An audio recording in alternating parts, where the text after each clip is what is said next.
Okay, so we're diving into this article from the Daily Beast, right? And it's all about King Charles. Yeah. But get this, it starts with this real bombshell.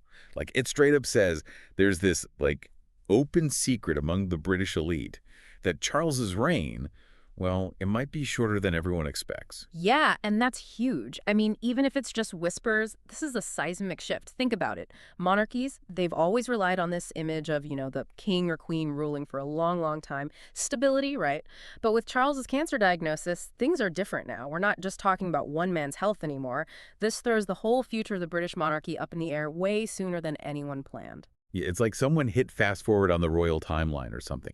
And what I find fascinating is how the royals are playing this, at least publicly. The article mentions Charles has this trip to Australia coming up.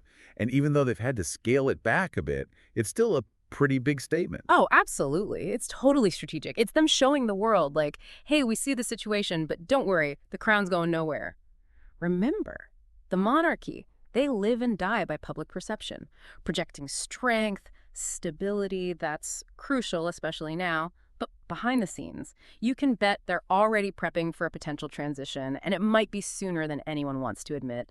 This whole change of reign thing, where William eventually becomes king, it's already in motion, whether they say so officially or not. Which brings us to the big players in all of this, right? William and Harry. The article talks about William stepping up more and more, especially with Kate back in the spotlight after her recovery. Right, and her return, it's not insignificant. The article even points out that William just hired a new private secretary. But not just anyone. This guy has a ton of experience in international affairs. This isn't some random hire. This is William prepping for a global role, getting ready for the day he's got to wear that crown. And then there's Harry, caught in the middle of it all. He's built his whole public image on being a royal, but then he goes and distances himself from the family so publicly. Talk about a tough spot. He needs that royal connection to stay relevant, but at the same time, he's out there criticizing them left and right. The article seems to think a reconciliation with Charles is more likely than with William, but honestly, with everything changing so fast, who knows what'll happen? Just adds another layer to an already complicated situation. And it's not just Charles and his sons. It's the whole family dynamic. The article, it points out this little thing, this tiny detail, but it speaks volumes about, like, the power shifts happening behind the scenes. Remember that Instagram video, the one William and Kate put out when she announced her recovery? Oh, yeah. The one where her parents were there, but not Charles? Exactly. That right there was a power move. And a bold one. By including her parents, but not Charles, it's like they were saying, hey, this is our circle, these are the opinions we value. It's a subtle way of asserting their own authority, as they step into this more prominent role. I bet that ruffled some feathers back at the palace.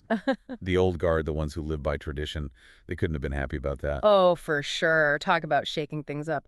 But the article actually makes a really interesting point about all this. It argues that all this talk about Charles's health, even if it seems taboo, it's a good thing. Because it forces everyone to be upfront about what's next for the monarchy. Exactly. It's one thing to gossip, right?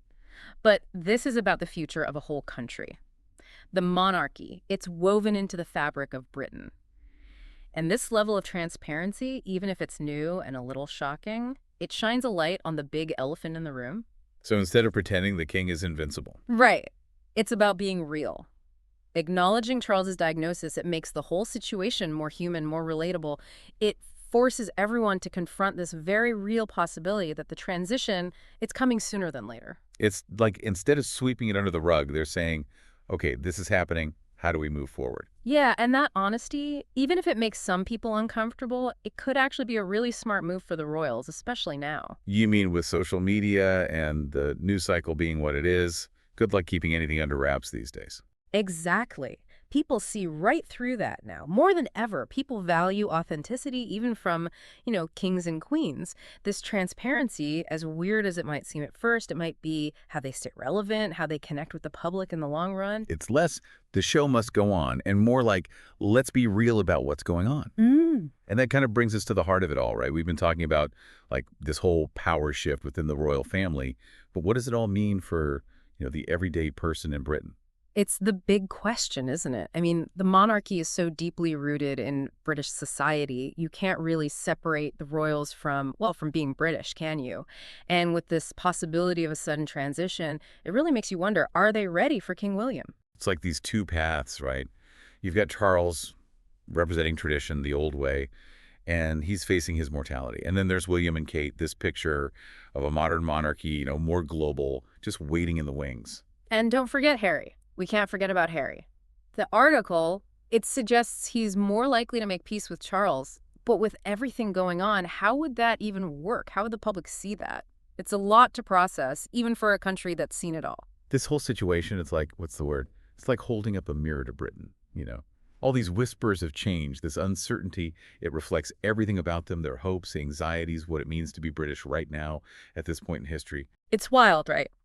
We started with this article about King Charles's health, and now we're talking about the future of an entire institution, tradition versus progress, what it means to be a monarchy in the 21st century even. It really gets you thinking. What's going on behind those palace walls? What decisions are they making? What's going to happen next? That's the stuff you can really sink your teeth into.